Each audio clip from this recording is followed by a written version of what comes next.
এই যে কত বড় বড় আখ গাছ, সুগার কেন। আর আখ খাবা? আমরা একটা আখ নিয়ে যাব, আখ খাবো। এগুলো হচ্ছে বাংলাদেশি আখ।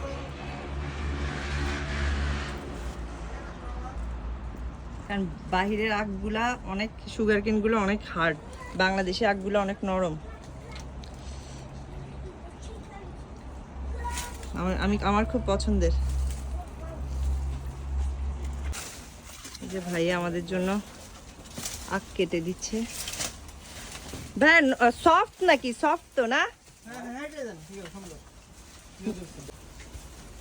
গরমে অনেক সময় সফট নষ্ট হয়। অনেক সময় হয়। সফটনেসটা গরমে নষ্ট হয়ে যায়।